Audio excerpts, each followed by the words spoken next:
We're now officially live. I'm giving the countdown from 15, 14, 13, 12, 11, 10, 9, 8.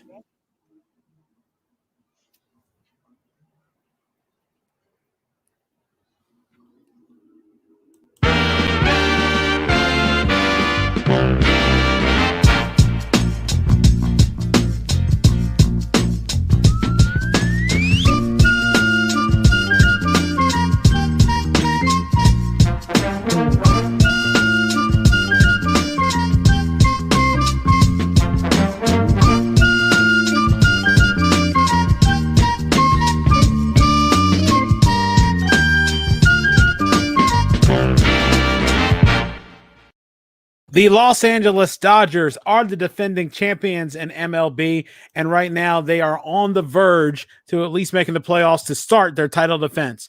Hi, I am Earl Holland, and here with me to talk about the world champions, the Dodgers, is longtime Dodgers fan Sergio Arambula. Thank you so much, Sergio, for being on the show. We've had you on before to talk about the Clippers and your fandom there as well for our NBA podcast, NBA playoff preview. And I'm glad to have you on. Thanks, Earl. Thanks for having me. I really do appreciate it. The first thing I want to do is ask you, how did you become a Dodgers fan? I feel like, especially living out on the West Coast, the obvious answer is that you're born into it. I know, of course, when you think Southern California, there's a few teams there, but how did you become immersed in Dodger blue? You're right. We were born into it. I was born and raised in Los Angeles. My pops was the biggest Fernando Valenzuela fan, Fernando Mania, right, in the 80s. And, the earliest memories of me were just being a Dodger fan. So it's kind of, I don't know about LA, whether it's a basketball town or if it's a baseball town. It's really close with the Lakers and the Dodgers. I've been a fan ever since I can remember, really. I can only imagine growing up and being a Dodgers fan, there has to be millions of moments that come to mind. I'm assuming Kirk Gibson's homer, anything else that occurred to you. What stands out the most in your memory as a LA Dodgers fan? Wow. Oh my God. There's too many memories. There's really too many memories. And you're right. Kirk Gibson's moment is probably the quintessential moment of LA baseball, I feel. Like, you see, I was actually born right after that. I was born in 89, and that happened in 88. I was born in February 89. That happened in October of 88. We didn't go to the World Series for another 30 plus years, and I was part of that generation that never got to see us make it. So I would say probably the most memorable moment for me was to make it back against the Astros and having the opportunity to take my dad to the World Series. We went to Game 1 and had never seen anything like it. The media, the amount of people. We're a traffic town, so unfortunately we have to drive to the game, to Chavez Ravine. And just seeing the amount of people and just the excitement was just something that I'll never forget. Even though we lost the game in extras, to the Asterisks, we still had a great time. And I think that for me is the most memorable moment as a Dodger fan for sure. Going to Chavez Ravine before ourselves, we know definitely about the traffic and the parking. We ended up parking on, I think there's this one little parking lot that you go to. It's basically a parking lot, and then you got to walk your way all the way up.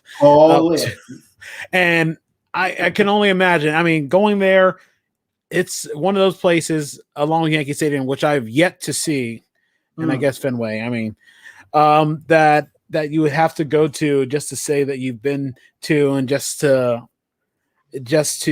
say that you've been to one of those cherished places. I mean, I don't know how the best to symbolize it, but it is a trip. It is definitely a trip, and it definitely brings nostalgia for baseball fans. Yeah, correct. I don't know. I think it's the third oldest stadium now, which is crazy to think about. I think the Red Sox and Wrigley Field, I think, are the two older the stadiums. But yeah, it's something beautiful to see. The backdrop of the mountains, the San Gabriel Mountains, with it just has a very 1960s feel, a very California feel with the palm trees as well. it's really cool. If anyone ever gets a chance, they should definitely check it out, without a doubt. Going into the season, what were your expectations, especially coming off the shortened season? And I know that there had to be some thoughts of, as a Dodgers fan, a lot of people are going to say, well, it's a shortened season and all this stuff, that they were able to pull it out. Could they have done it over a full 162 game marathon? But coming into the season and that opportunity to not only defend the crown, but to prove those naysayers wrong, what were you thinking the Dodgers could do heading into 2021? It's crazy. I've never been a front runner of a fan. I've always had teams that I have root for that were on the cusp of making it, or just we're always in the middle of the road type teams. But this is the first year ever where I felt like we have to win it again. We have all the pieces there. We have all the talent in the world. We're bringing everyone back. If not, we're adding people, right? I think David Price didn't even pitch last year. He was out because they didn't want to pitch during that time. So I thought our bullpen was good. I thought our young pitchers were going to come of age, like Urias and Buehler. And I was like, we're going to run away with the division and we're going to win the championship. I think that's the expectation still, is to actually win the ship this year again. So, yeah, our expectations are really high right off the bat. Looking at the season, was there a time that you were very optimistic that the Dodgers were making the playoffs? Was there a particular moment or anything that said, yep, we're in it for the long haul and we're ready for the playoffs? We started off shaky a bit. I'm not going to lie. I think it wasn't maybe 2/5 of the way in where we started to finally find our groove right before the All-Star break. And that's where I was like, okay, we're finally imposing our will on teams. We're winning series now. We're not splitting games here and there. And we've been on a torrid pace ever since then. So right then and there, I was like, okay, we'll make it for sure. Obviously, with the Giants just having a spectacular season on their end, now we don't know whether we'll get in there as a first place team or as a wild card team. But I knew all along we were going to get to the playoffs. It was just, I guess, how we were going to do it. Was there a point where doubts crept in that this team might not make the playoffs? Like I said, really early on, I think we were just kind of having a rough moment, I thought. We just kind of stumbled off the blocks. It might have been that post-COVID, celebration, I don't know, sophomore jinx or whatever you call it. But, from then on out, I never really had a doubt that we were not going to make it. We just had too much depth, too much talent, and over a course of, of a 160-plus game season. I just thought that we were going to have a really good shot. So there wasn't ever a stop moment where I'm like, we might not make it. So never really had big doubts on it. Normally, I sort of ask who do you favor the matchups and who you're worried about in the playoffs. But first, we have to preface this. How big was acquiring Max Scherzer and Trey Turner? And what has it done for the Dodgers, especially following the news that it was going down? I know there was talks San Diego was going to get Scherzer, but then all of a sudden picking up a middle infielder who's a speedy, power hitting middle infielder like Trey Turner, and another ace like Max Scherzer. I know that had to be huge, especially knowing we're going to have to end up talking about this anyway. The Trevor Bauer incident, the Trevor Bauer news that sort of damaged, I guess, the Dodgers' aspirations for repeating. Correct. The rich get richer. I felt bad for other teams. I'm not gonna lie, because I tell you, I'm always, I'm a big fan of other sports, and I know how it feels when you see, other teams just get load up even more. This just reminds me of the Yankee days back in the day where they would just get whoever they wanted and they could just kind of pull their muscle to get whoever they needed. That was an amazing trade from our front office to land both Trey Turner and Max Scherzer. And you're right, Max Scherzer now replaces what Trevor Bauer should have been for us, right? Which would have been a number 1 or a number 2 starter, especially with his type of talent, and not only that, but his track record, right? He's been there, done that. He's a veteran, and it just only just amplified my belief that we were set to win this from the beginning. But now it makes it harder for other teams to really compete with us. And it's and we almost got them for nothing, which is something that was kind of mind blowing. I feel bad for the Nats fans. We landed two of the better players, and like I just said, the rich get richer. So, it just makes us, sets us up really well for the playoffs coming here soon.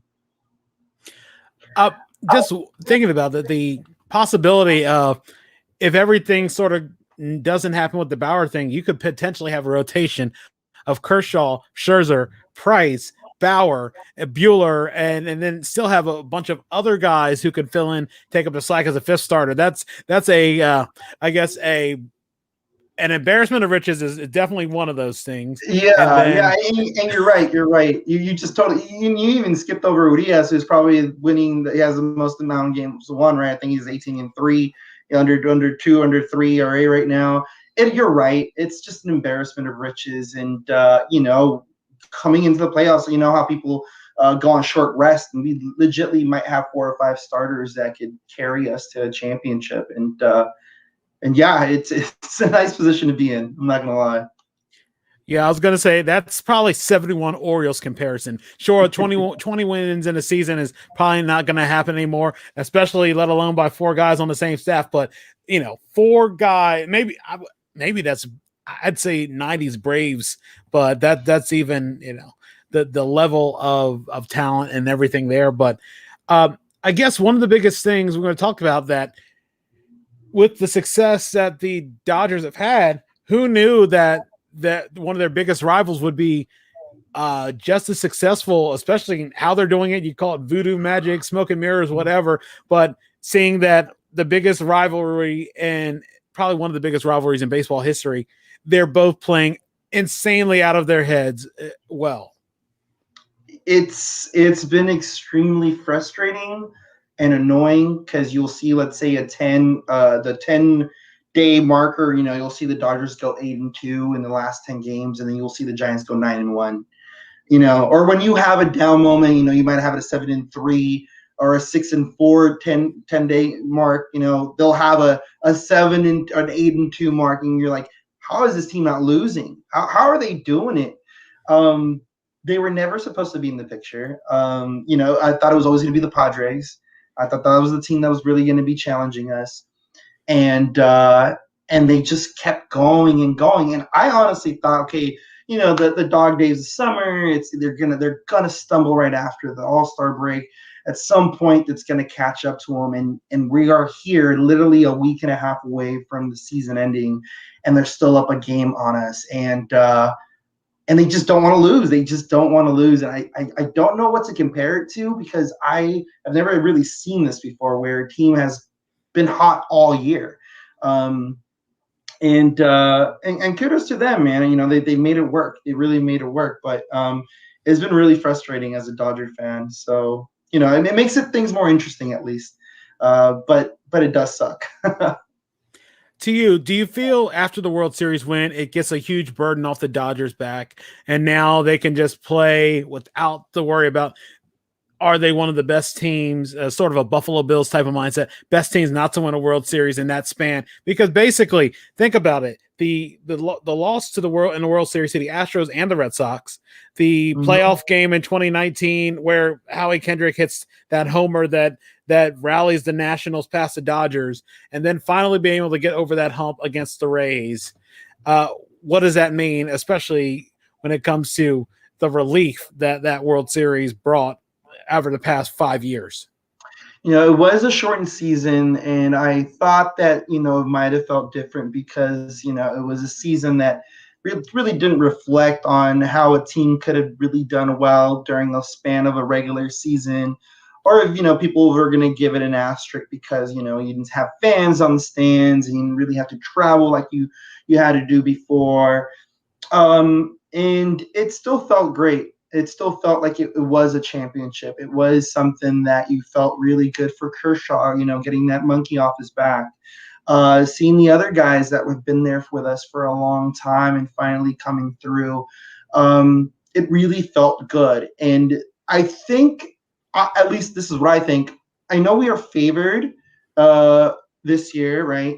But it doesn't feel like we have put that much pressure on the Dodgers to win it again. I mean, we would love for them to win it again, but we were extremely happy with what happened last year, especially during such a crazy year of 2020, that it really made us happy. It made LA happy. We went out there and celebrated.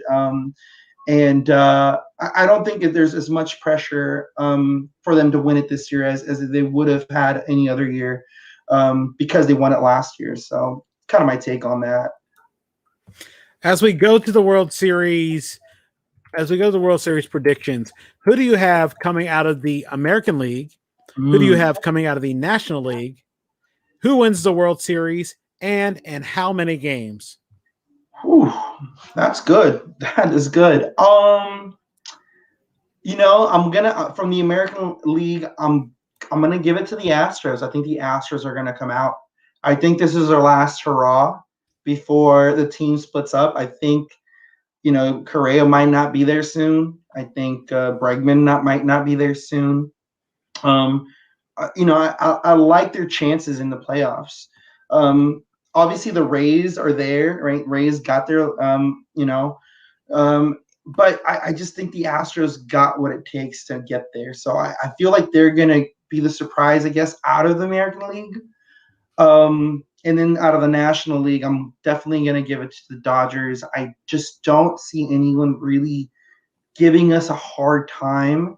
I think the one-game playoff, or let's say we were to tie with the Giants, and now we have to play a division game to win the division. Let's say we lose that game. Now we have to face, let's say, the Cardinals in the one-game playoff. It might get dicey there because anything could happen in one game. But over a stretch of 5 or 7 game series, I just don't see anyone with enough firepower to really keep up with us. Eventually, I'm going to give it a call. I'm going to say the Dodgers over the Astros. They'll get their revenge, this time with no trash cans in the back. And I would say in 6 games, I will give the Astros 2, but I just don't see them or anyone really out of the American League really challenging us. So it's really weird to say that because I didn't pick the Clippers to win the NBA championship, although I'm a Clipper fan, and they didn't win it. So I'm very not biased towards my teams, but this year I just feel like we do have what it takes to really win it again. So I'm going to go with the Dodgers in 6 games over the Astros. I have to reel back and ask, looking into the playoffs, who's the team you feel the Dodgers match up the best with in the National League? The best they match up. For whatever reason, they always match up really well with the Braves, and they've always had the Braves number. So I feel like, let's say we go through and, we play the Braves in the in the championship series. I think it will be a very easy, I wouldn't say a cakewalk, but it would be a very easy series for us. I've always felt like we've always matched up well with them. Besides that, I think the rest of the teams might give us some trouble, but overall, I would say the Braves would be probably the best matchup that we might have in the entire playoff run that hopefully we will have. Who scares you as a Dodgers fan? Who scares you in the National League? I assume it's the Giants. Could it be Milwaukee just because they can go toe to toe with you pitching wise, or who is it? Could it even be the Cardinals who are surging right now? Yeah. I think just like the scenario that I explained to you, I really do think that whole one game playoff. If we do not win the division, I'm very concerned just because of anything can happen in one game. I think the Cardinals have always had our number in a weird way. And I just wouldn't like that matchup for just one game. The Giants, I don't know. They played us really well this year. And it would be a shortened series. Whoever, let's say, we face off in the division series, it would be a 5-game series. That would be difficult. But I'm really more scared for that one-game playoff if we do not win the division. because anything could happen. So I would say the Cardinals overall would probably give me the most amount of scare going into the playoffs. As we start to wrap this up, do you have anyone you want to give any shout outs to, anything you want to promote? How are ways people can get up with you on social media to talk Dodgers baseball? No, man, not really. Just want to give a shout out to Jeopardy, Sports Jeopardy champ Vinay. I know that's how we were able to link up, Earl. And not much. Just shouting out to all the Dodger fans. Hopefully, our team goes far this year. Go Blue. As what we'll do, and we'll finish this up as we wrap, as we go off the air. For everybody who's been watching, we're still lining everything up. We're still looking for an A's fan, still looking for a White Sox fan, Rays and Blue Jays fans to round out everything in the American League as well. But pretty much we are finished with the sake of Monday's interview that we're going to have for the Giants. We are pretty much finished with the National League. So come on, Junior Circuit. I need your fans to show up. For everybody who's been watching, and for my guest, Sergio Arambula, I almost had it. For Sergio Arambula, I am Earl Holland. For everybody who's been watching, really appreciate it. And again, tune in. We're going to have another live stream on Friday, not baseball related per se, but we'll talk a little more about that. But for everybody else, if you're watching for another podcast, we'll be doing this again Monday night, talking Giants baseball, maybe a few more in between. But again, for Sergio, I am Earl Holland, and we'll see you guys next time.